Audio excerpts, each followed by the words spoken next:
Now, you mentioned Alvin Weinberg in your piece and describe him as the father of nuclear energy.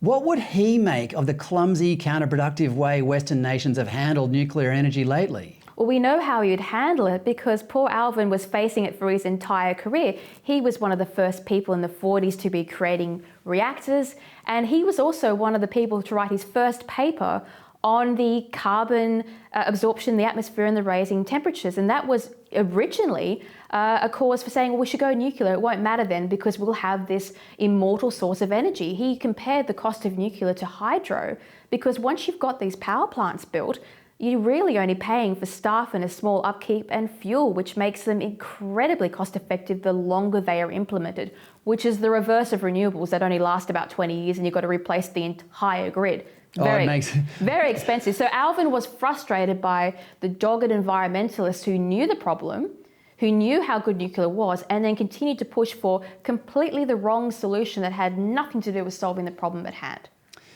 Well, you and Alvin make too much sense, Alexandra. Now, quickly before you go, I just want to talk about free speech for a second.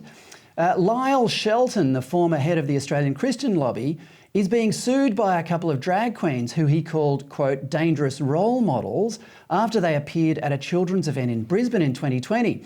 Shelton was hauled before the State Human Rights Commission and he refused to cooperate with its orders. So now he's being sued by one of the drag queens in a civil case. He says that if he loses the case, he will have effectively been cancelled and that the next cancellation could be you or I. Alexandra, is this case as pivotal for free speech as Shelton says it is? Well, it's certainly interesting because if you can't criticise an event of any kind, then we don't have free speech.